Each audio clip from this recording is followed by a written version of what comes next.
Muy buenos días, queridos amigos, estimados hermanos. Hoy es lunes 24 de junio del año 2024. Vamos a reflexionar la lección de escuela sabática que se titula La esperanza en el pronto regreso de Jesús. Decíamos en los días anteriores que nuestra esperanza no es una esperanza ciega. Nuestra esperanza tiene su fundamento en el regreso de Cristo Jesús. En realidad, allí estriba toda nuestra esperanza en todos los aspectos.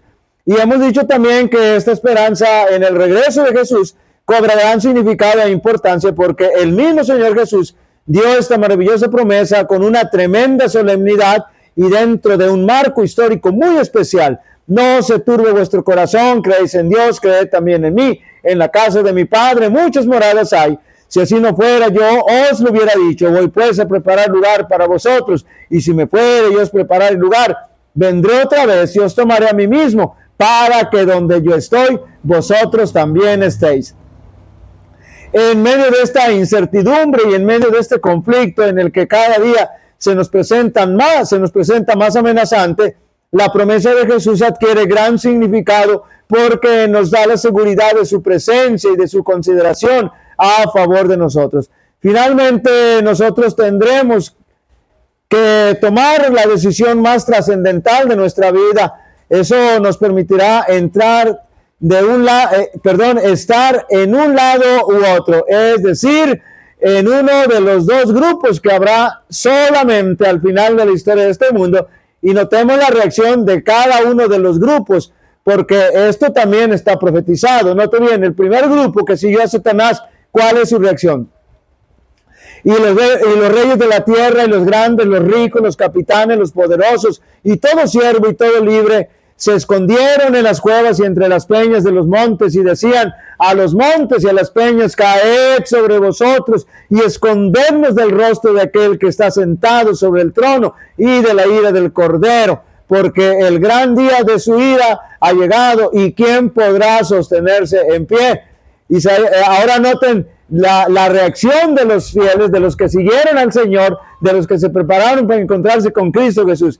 Destruirá la muerte para siempre, y enjugará Jehová el Señor toda lágrima de todos los rostros, y quitará la afrenta de su pueblo y de toda la tierra, porque Jehová lo ha dicho. Y se dirá en aquel día, note bien: he aquí, este es nuestro Dios, le hemos esperado y nos salvará. Este es Jehová a quien hemos esperado, nos gozaremos y nos alegraremos en su salvación. Creo que hay una marcada diferencia porque cada uno comprende el resultado de su decisión. Pero noten la experiencia maravillosa de los redimidos. Al final de la historia de este mundo, al final de este conflicto que estamos estudiando, y cantan el cántico de Moisés, siervo de Dios, y el cántico del Cordero, diciendo: grandes y maravillosas son tus obras, Señor Dios Todopoderoso. Justos y verdaderos son tus caminos, Rey de los santos. ¿Quién no te temerá, oh Señor, y glorificará tu nombre? Pues solo tú eres santo, por lo cual todas las naciones vendrán y te adorarán, porque tus juicios se han manifestado. Este es el cántico, estos son los 144,000, es decir, los que están vivos, los fieles que están vivos cuando Jesús viene por segunda vez. Y solamente ellos pueden cantar el cántico de Moisés y del Cordero, porque solamente ellos vivieron esa experiencia final y alcanzaron la victoria en Cristo Jesús. Gocémonos y alegrémonos y démosle gloria, porque han llegado las bodas del Cordero y su esposa se ha preparado. La cruz de Cristo será la ciencia y el canto de los redimidos durante toda la eternidad. En el Cristo glorificado contemplarán al Cristo crucificado, que es el hacedor de todos los mundos, el árbitro de todos los destinos. Dejase su gloria y se humillase por amor al hombre, despertará eternamente la admiración y la adoración del universo. Ahora veamos un resumen bíblico respecto al conflicto que estamos enfrentando y cómo la Escritura nos lleva a contemplar y a vivir la victoria final ante el enemigo en este conflicto. Note usted la secuencia que nos va dando la lectura a través de los versos que voy a leer. Perdón.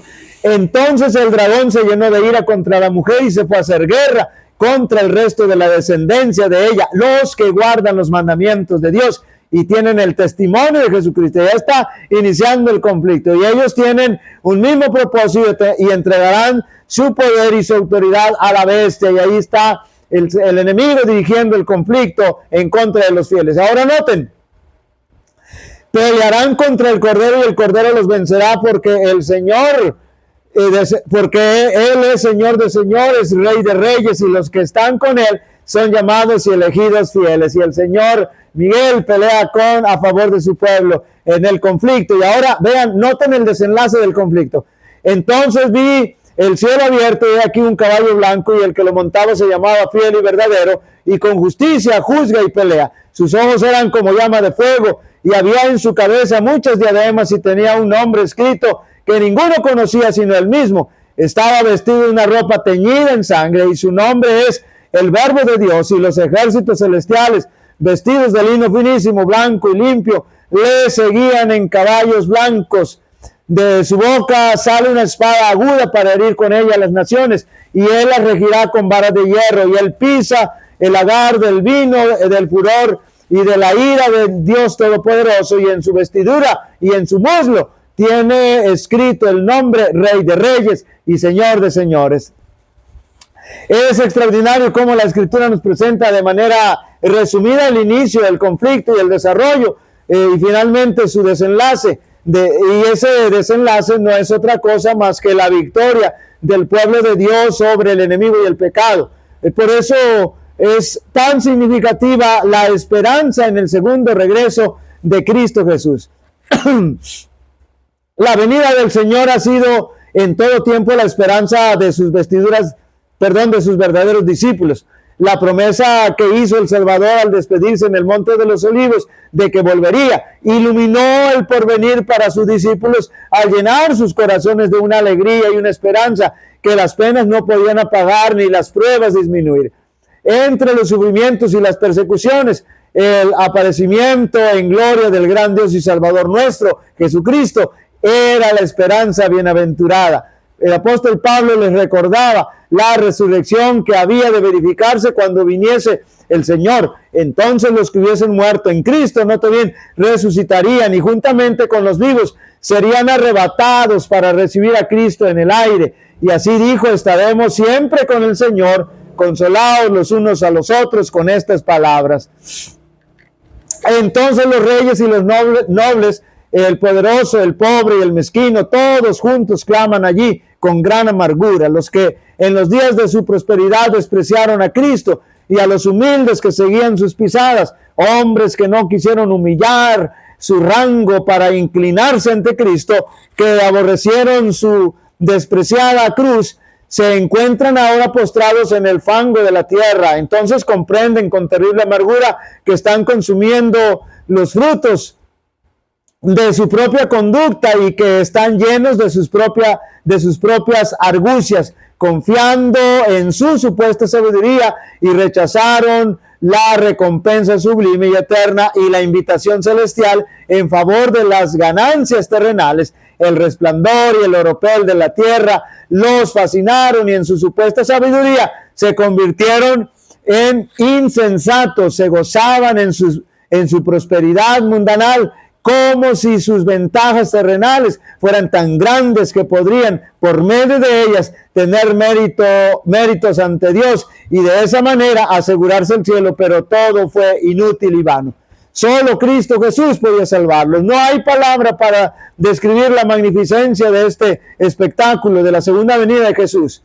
Cuando se acercó la nube viviente de insuperable gloria y majestad, pudimos contemplar con nitidez la amable figura de Jesús. No llevaba una corona de espinas, ceñía su santa frente, en cambio, con una corona de gloria. Sus vestidos y sus muslos había en sus vestidos y en su muslo había un nombre escrito: Rey de Reyes y Señor de Señores. Su rostro resplandecía más que el sol al mediodía. Sus ojos eran como llama de fuego, y sus pies tenían el aspecto del bronce bruñido. Su voz tenía el sonido de numerosos instrumentos musicales. La tierra tembló delante de él, y los cielos se desvanecieron como un pergamino que se enrolla, y todo monte y toda isla se removió de su lugar. Los que poco antes habían eliminado de la tierra a los fieles hijos de Dios, Vieron entonces la gloria del Señor que reposaba sobre ellos,